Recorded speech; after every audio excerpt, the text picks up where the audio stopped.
Railway பட்ஜெட்டை தடாலடியா தாக்கல் செஞ்சு நாடு முழுக்க சலசலப்பை உண்டு பண்ணியிருக்கிற நேரத்துல பொருளாதார ஆய்வறிக்கை தாக்கல் செஞ்ச மத்திய அரசு பொது பட்ஜெட்டை தாக்கல் செய்ய தயாராகிட்டு இருக்குது. நம்ம ஊருக்கு ஏதாவது நல்லது கெட்டது செய்ய வேணாமன்னு சட்டசபையை கூட்டி விவாதிக்க கிளம்பிட்டாங்க தமிழக அரசு. அங்க இங்க எங்க எப்போ என்ன நடந்தாலும் எடுத்து செல்லும் நம்ம பெப்பர் தோசை சூடா சுவையா உங்களை தேடி உங்க வீட்டுக்கு வந்திருக்கு பாருங்க. தந்தனக்க தந்தனக்க தந்தனக்க தந்தனக்க. அமளி அமளி அமளி இரு அவைகளிலும் அமளி எதிர்கட்சிகள் அமளி அமளி குமளிக்கிடையே நடந்தேறியது பாராளுமன்ற கேள்வி நேரம். சொல்றாரு என்ன சொல்றாரு? பணமிக்கம் குறையும்னு சொல்றாரு. அப்புறம் பொருளாதார வளர்ச்சி இருக்கும்னு சொல்றாரு. பொருளாதார ஆய்வறிக்கையை தாக்கல் பண்ணி மத்திய நிதி அமைச்சர் அருண் ஜெட்லி சொல்றாரு. ஆர்ப்பாட்டம் ஆர்ப்பாட்டம் திரிணாமுல் காங்கிரஸ் ஆர்ப்பாட்டம். பெண் எம்பிக்களை இழிவாக பேசிய பாஜக எம்பி ஹரிநாராயண் ராஜ்வரை எதிர்த்து ஆர்ப்பாட்டம். வாழ்த்து வாழ்த்து மோடி அத்வானி வாழ்த்து. புதிய தலைவரான அமித்ஷாவுக்கு வாழ்த்து. சிறப்பாக செயல்பட கட்சியின் வளர்ச்சிக்கு பாடுபட பாஜக தலைவர்கள் வாழ்த்து. வருகை வருகை வருகை ஈராக்கில் சிக்கிய 17 தமிழர்கள் தமிழகம் வருகை. இந்திய தூதரக உதவியால் அனைவரும் தாயகம் வருகை. சூப்பரான செய்தி, நம்ம செய்தி. இந்தியர்கள் தங்கள் பெயரிலோ பினாமி பெயரிலோ சுவிஸ் வங்கியில் டெபாசிட் செய்த பட்டியல் விவரம் ஏதுமில்லை என்று குறிப்பிட்டு சுவிஸ் வங்கி கடிதம் அனுப்பியுள்ளதாக நிதி அமைச்சர் அருண் ஜெட்லி கூறியதாக புதிய மந்தையில் பழைய கல்லை தேடும் விவகாரமான செய்தியாளர். முல்லை பெரியாறு கண்காணிப்பு குழு அமைக்க கேரள அரசு தடை என்று கருணாநிதி கூறியதில் உண்மை ஏதும் இல்லை. முல்லை பெரியாறு அணையின் நீர்மட்டத்தை நிச்சயம் 142 அடியாக உயர்த்தப்படும் என்று முதல்வர் ஜெயலலிதா உறுதியாய் கூறியதாக தலை நிமிர்கிறார் நமது அரசு தரப்பு செய்தியாளர். நெஞ்சு வலியின் காரணமாக தேமுதிகவின் விஜயகாந்தும் வயிற்று வலியின் காரணமாக மதிமுகவின் வைகோவும் ஒரே மருத்துவமனையில் சிகிச்சை பெற்று வருவதாக செய்தி சொல்கிறார் மருத்துவமனை வாசலில் காத்து கிடக்கும் நமது நட்பு உறவு செய்தியாளர்.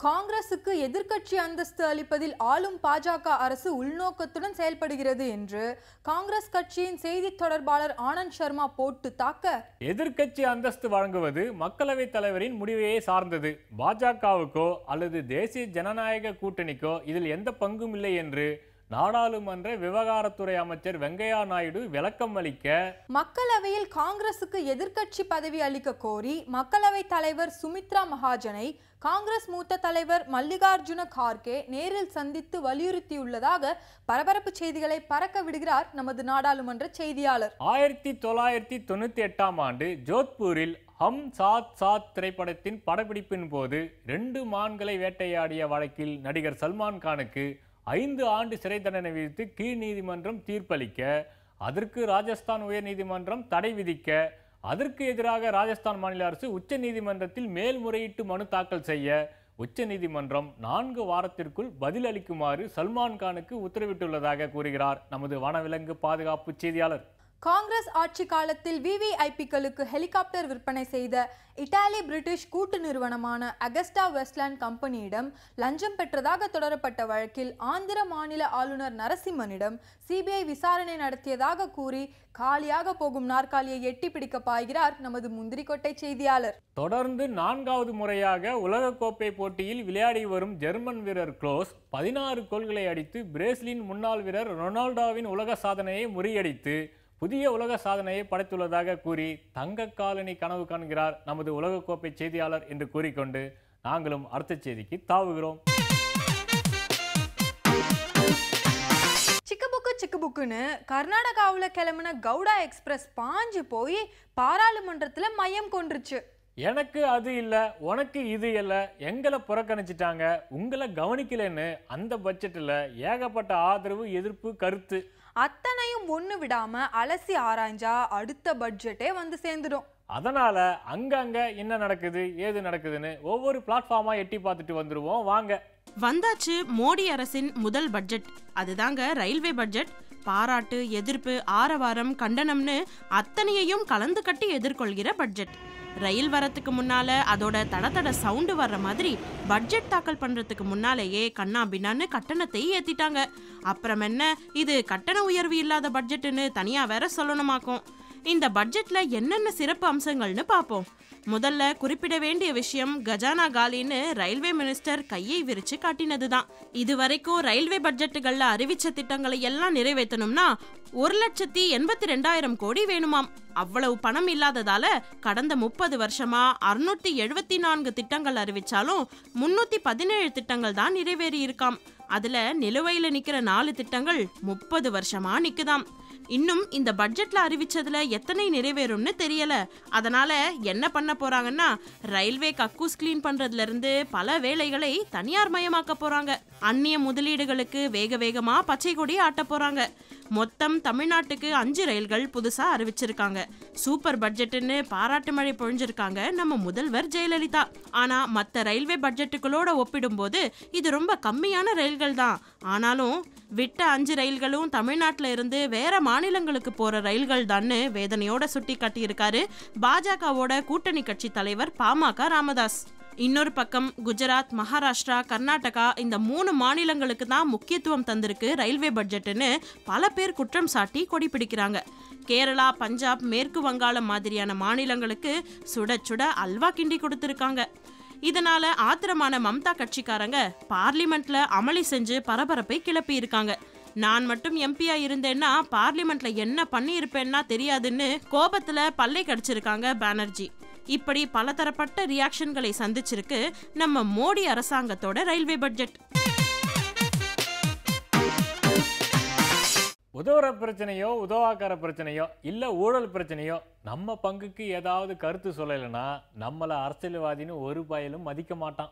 அதனால என்ன, யார் கேட்டாலும் சரி, கேட்காட்டாலும் சரி, பார்த்தாலும் சரி, பார்க்காட்டியும் சரி, ஓட்டு வாங்க போகும்போது நம்மளை யாருன்னு கேட்டக்கூடாது பாருங்க. வரலாறு முக்கியம் இல்லையா? வாங்க அவங்க கருத்தையும் கேட்டுட்டு வந்துருவோம்.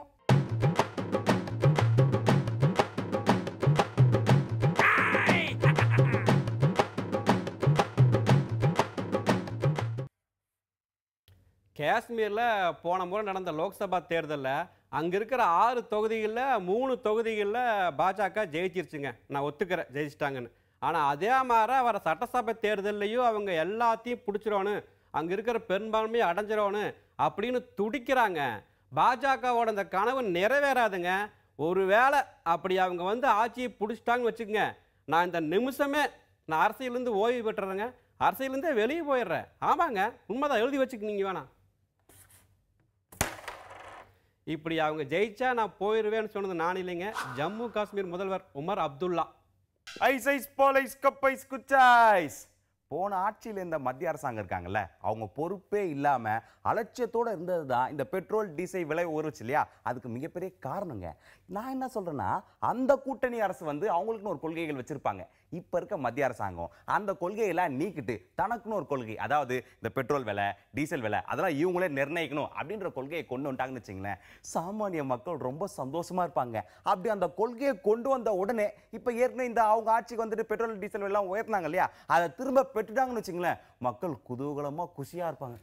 ஐசைஸ், இந்த மாதிரி நீங்க புது கொள்கையை போட்டீங்கன்னா மக்கள் குஷியா இருப்பாங்க அப்படின்னு சொன்னது நான் இல்லைங்க, வைக்கோ.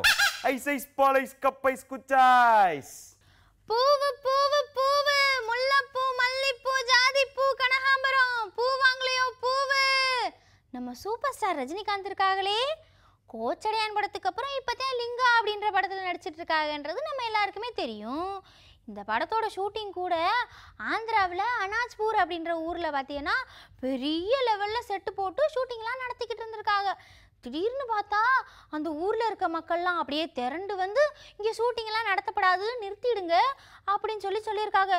என்னாச்சு, சூப்பர் ஸ்டாரோட படமாச்சு, பெர்மிஷன் இல்லாமல் அவங்க செய்வாங்களா அப்படின்னு சொல்லி என்ன பிரச்சனைன்னு விசாரிச்சு பார்த்ததுக்கப்புறம் தான் தெரியுது, அவங்க அரண்மனை செட்டு போட்டிருக்காங்களே அது பிளாஸ்டா பரிஸ் அப்படின்ற ஏதோ ஒரு கெமிக்கல் மாவாம். அந்த மாவில் போட்டதுனால அந்த மாவு அந்த ஊரில் இருக்கிற தண்ணியிலலாம் கலந்து தண்ணியெல்லாம் கெட்டு போயிருந்தேன். அதை எதிர்த்து தான் அந்த மக்கள் இப்படி போராடி இருக்கிறாங்க. பார்த்துக்கிருங்க. சூப்பர் ஸ்டார் படமாக இருந்தாலும் ரொம்ப நல்லா ஓடுனா அவர் கட் அவுட்டுக்கு பாலாபிஷேகம் பண்ணுறதும் இந்த சேனல் தான். இன்னைக்கு மக்களுக்கு ஒரு பிரச்சனைனா அதை எதிர்த்து குரல் கொடுக்கறதும் இந்த சேனல் தான். பூவு பூவு பூவு. போன காங்கிரஸ் கூட்டணி ஆட்சியில் 2013ஆம் வருஷத்துலேருந்து இந்த எண்ணெய் விலையெல்லாம் அந்த எண்ணெய் நிறுவனங்களே முடிவு பண்ணிக்கலாங்க அப்படின்னு சொன்னதுக்கு அப்புறம் இன்னைக்கு வரைக்கும் பார்த்தீங்கன்னா கிட்டத்தட்ட 17 முறைக்கு மேலே அவங்க உயர்த்திட்டாங்க. இதனால் நடுத்தர மக்கள், ஏழை மக்கள் தான் ரொம்ப பாதிக்கிறாங்க. அந்த விலை உயர்வை வந்து மறுபடியும் மத்திய அரசை கையில் எடுத்துட்டு இவங்க கையில் வச்சுக்கோணுங்க அந்த பொறுப்பை. அப்போ தான் அந்த எண்ணெய் விலையெல்லாம் ஒரே கட்டுக்கோப்பாக இருக்கும். இதை வந்து இப்போ நரேந்திர மோடி அரசு எப்படியாவது அதை கொண்டு வரணும் அப்படின்னு ஆசைப்பட்றேங்க. ஆமாம், அப்போ தான் மக்களுக்கு நல்லது. ஆமாங்க, இப்படி மக்கள் நலன் தான் முக்கியம் அப்படின்னு சொன்னது நான் இல்லைங்க, இந்திய ஜனநாயக கட்சி தலைவர் பாரிவேந்தர். இந்த பாரதிய ஜனதா ஆட்சிக்கு வந்ததுக்கப்புறம் இந்த பெட்ரோல், டீசல், கேஸ் விலை ஏறிட்டே தான் இருக்குது. அது மட்டும் இல்லாமல் இந்த அத்தியாவசிய பொருட்கள் பாருங்கள், அதோட விலை குறைஞ்ச மாதிரியும் தெரியல. இந்த நாட்டோட பொருளாதார வளர்ச்சிக்காக கசப்பு மருந்து கொடுக்கணுங்கிறாரு பிரதமர் மோடி. இல்லை தெரியாமல் கேட்குறேன், கசப்பு மருந்து யாருக்குங்க கொடுப்பாங்க? நோயாளிகளுக்கு தான் கொடுப்பாங்க. அப்போ இந்த நாடு நோயாளியா இல்லை இந்த நாட்டில் இருக்க மக்கள் நோயாளியா? நீங்கள் சிந்திச்சு பார்க்கணுமா வேணாமா? இது மட்டும் இல்லாமங்க, இதுக்கு முன்னாடி இந்த காங்கிரஸ் கட்சியும் சரி, இப்போ இருக்க பிஜேபியும் சரி, இவங்களுக்கு கொள்கையில் எந்த ஒரு வேறுபாடும் கிடையாதுங்க. எல்லாம் ஒரே மாதிரி தாங்க. போங்க அண்ணாச்சி, ஏன் கொள்கையில் வேறுபாடே கிடையாதுன்னு சொன்னது நான் இல்லைங்க, மார்க்சிஸ்ட் கம்யூனிஸ்ட் கட்சியோட மாநில செயலாளர் ஜி ராமகிருஷ்ணன் இருக்காங்களா, அவங்க தான். பல நாள் போராட்டம் ஒரு நாள் முடிவுக்கு வந்துதான் ஆகணுங்கிறது எல்லாருக்கும் தெரிஞ்ச விஷயம்தான். ஆனாலும் தவிச்ச வாய்க்கு தண்ணி கொடுங்கன்னு தமிழ்நாட்டு சத்தம் கேரளா மலையில எதிரொலிக்க முல்லை பெரியாறு ரொம்ப ஸ்ட்ராங், 142 அடியா உயர்த்தலாம்னு நச்சுன்னு ஒரு தீர்ப்பை உச்ச நீதிமன்றம் தட்டிவிட மேற்பார்வை குழு அமைச்சு அடுத்த கட்டமா என்ன செய்யலாம்னு அறிக்கையை கொடுங்கன்னு உத்தரவு போட்டிருக்கு மத்திய அரசு. அடுத்த கூட்டம் 17ஆம் தேதியாம். அதாங்க இன்றைய கருத்து படம். கார்ட்டூன்.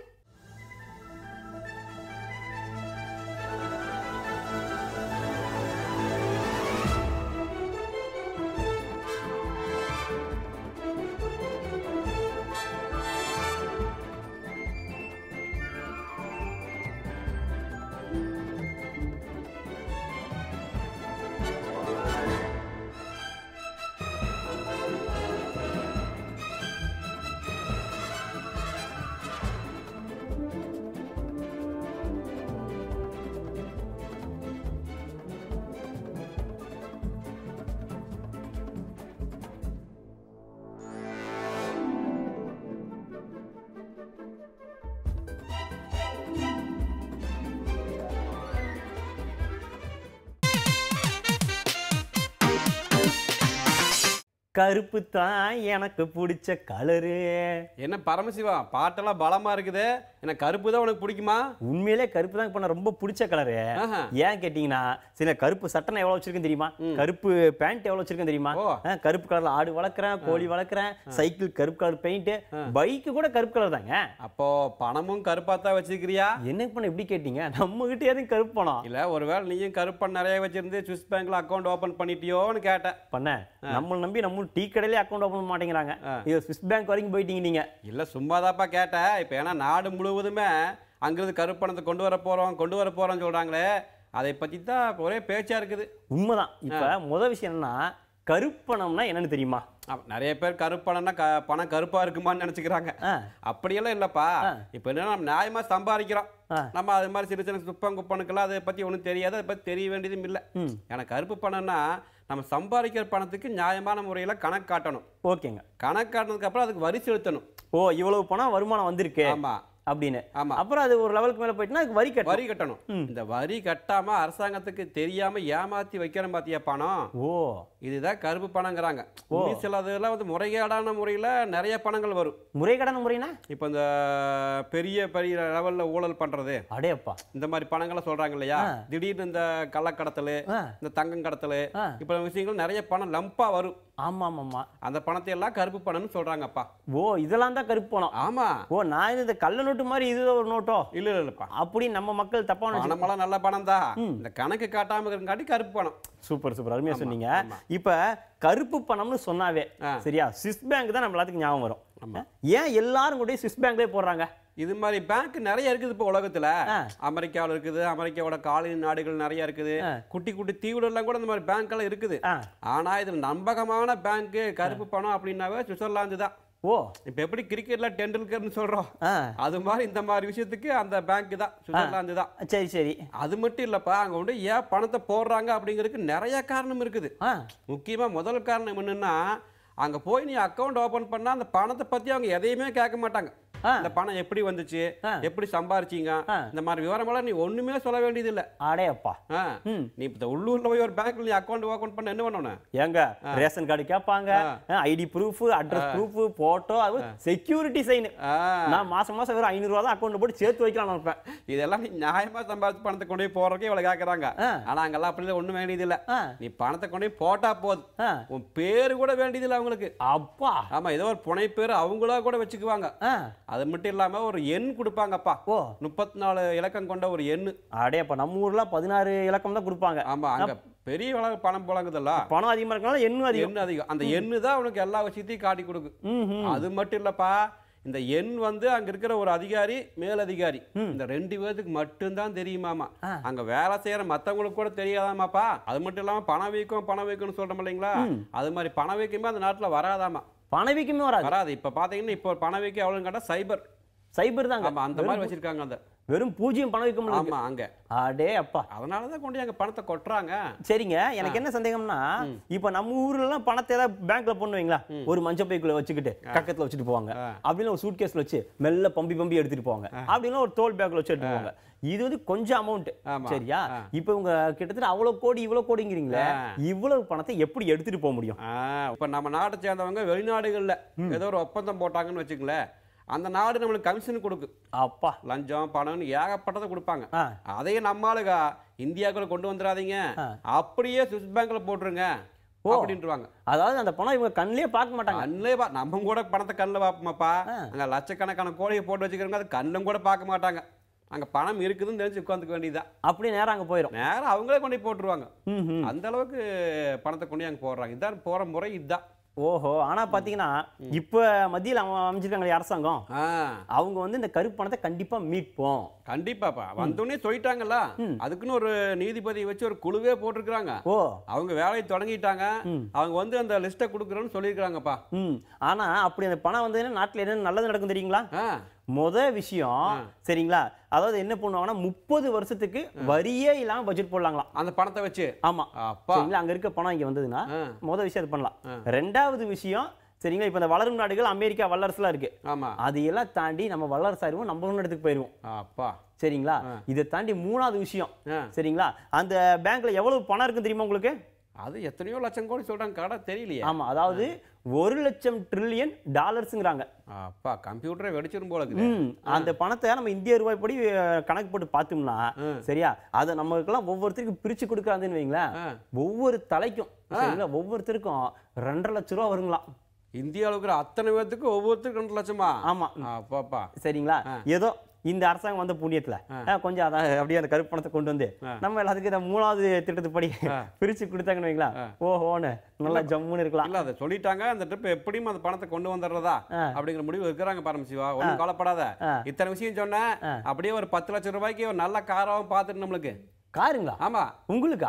என்னங்க தெரியும் 10 லட்சம் ரூபாய் காரு? என்னப்பா நீ தான் இப்ப தலைக்கு 2.5 லட்சம்னா நம்ம வீட்டுல 4 பேர் இருக்கிறாங்கல்ல, 10 லட்சம் ஆச்சல்ல. அப்படின்னு பார்த்தா எனக்கு 20 லட்சம் ரூபாய் கார் பார்க்கணுமே. ஏப்பா உங்க வீட்டுல 4 பேர் தானா? பண்ணியாரு, நான் சொல்றேன் எங்க மாமியார் வீட்டையும் சேர்த்து. அடடா, மாமியார் கூட இப்ப சண்டை போட்டுனேன். அதுக்கு தான் எப்பயும் மாமியார் வீட்டுல வந்து அனுசரணையா இருக்கணுங்கிறது.